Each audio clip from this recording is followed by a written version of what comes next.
மேற்கு மண்டல காவல் மண்டலங்கள் மற்றும் 3 மாநகர காவல் ஆணையரக எல்லைக்கு உட்பட்ட பகுதிகளில் 1036 வழக்குகளில் பறிமுதல் செய்யப்பட்ட கஞ்சா உள்ளிட்ட போதைப் பொருட்கள் சட்ட விதிமுறைகளின்படி அளிக்கப்பட்டது. தமிழக அரசின் போதைப்பொருள் இல்லாத தமிழ்நாடு என்ற இலக்கை அடையும் நோக்கத்தில் தமிழக முதலமைச்சர் தலைமையில் மாநில அளவிலான போதைப்பொருள் எதிர்ப்பு உறுதிமொழி ஏற்பு நிகழ்ச்சி சென்னையில் நடைபெற்றது. இதன் ஒரு பகுதியாக கோவை மேற்கு மண்டலத்துக்கு உட்பட்ட காவல்துறையினரும் போதைப் பொருள் உறுதி எதிர்ப்பு உறுதிமொழி எடுத்துக்கொண்டனர். போதைப் பொருட்களின் பயன்பாடு, வைத்திருந்தல், விற்பனை மற்றும் கடத்தலை தடுப்பதில் தங்களது உறுதிப்பாட்டை மீண்டும் வலியுறுத்தியுள்ளனர். குறிப்பாக மாணவர்கள் மற்றும் இளைஞர்கள் போதைப் பொருட்கள் பழக்கத்தில் தீய விளைவுகளிலிருந்து பாதுகாப்பதிலும் போதைப் பொருள் இல்லாத தமிழ்நாட்டை உருவாக்குவதும் காவல்துறையினருக்கும் பொதுமக்களுக்கும் உள்ள கூட்டு பொறுப்பு வலியுறுத்தப்பட்டுள்ளது.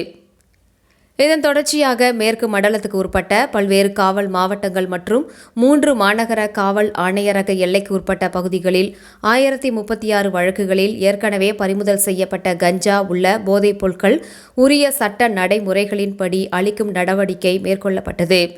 காவல் நிலையங்களில் பதிவு செய்யப்பட்ட மொத்தம் 1036 வழக்குகளில் பறிமுதல் செய்யப்பட்ட கஞ்சாக்கள் உரிய சட்ட நடைமுறைப்படி அளிக்கப்பட்டது. மேலும் இந்த வழக்குகளில் தொடர்புடையதாக மெத்தபெட்டமைன் 103 கிராம், மாத்திரைகள் 4268, ஆம்பியூல்கள் 1200 எண்ணிக்கை, சிரிஞ்சிகள் 30 எண்ணிக்கை அளிக்கப்பட்டது. இந்த நிகழ்ச்சியானது கோவை மாவட்டம் செட்டிப்பாளையத்தில் உள்ள தனியார் நிறுவன வளாகத்தில் சட்ட முறைகளின்படி அளிக்கப்பட்டது.